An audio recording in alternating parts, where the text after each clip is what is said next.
প্রিয় ভিউয়ার্স, এখন রাতের বেলা আম্মু রান্না করছে পুঁই শাক দিয়ে চিংড়ি মাছ। দেখতে পাচ্ছেন কত সুন্দর দেখাচ্ছে এটাকে। আম্মু কিন্তু এই পুঁই শাকগুলো ছাদ থেকে তুলেছে। আপনারা এর আগের ভিডিওতে দেখেছেন যে ছাদ থেকে আম্মু কীভাবে সুন্দর পুঁই শাকগুলো তুললো।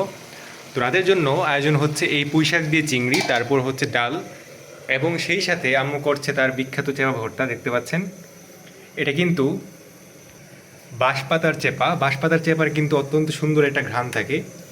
আর সেই বাঁশপাতার চেপার সাথে আম্মু একটি পুঁইশাকের পাতা দিয়েছে, যার জন্য সেটার যে কালারটা আছে সেটা সবুজ হয়ে গেছে।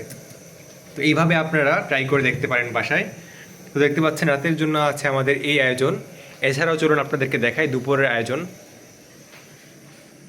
তো দুপুরবেলা আম্মু আমাদের জন্য রান্না করেছিল পাঙ্গাস মাছের ভাজি, এবং সেই সাথে ছিল শুকনা মরিচের ভর্তা। দেখতে পাচ্ছেন পাঙ্গাস মাছের ভাজির সাথে আপনারা যখন শুকনা মরিচের ভর্তাটা খাবেন তখন দেখবেন অন্যরকম একটা ভালো টেস্ট লাগে।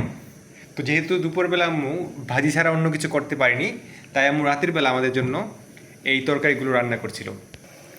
তো এই তরকারিগুলো দিয়ে আম্মু রান্না প্রায় শেষের দিকে, দেখতে পাচ্ছেন। আর এই যে দেখেন বাইরে কিন্তু একদম রাত, যার জন্য এই রাতের মধ্যে কোনো আলো তেমন পাওয়া যাচ্ছে না এবং অন্ধকার বাইরে। তো ভিউয়ার্স, আজকে এই ছিল আমাদের রাতের আয়োজন। অবশ্যই কমেন্ট করে জানালেন কেমন হলো।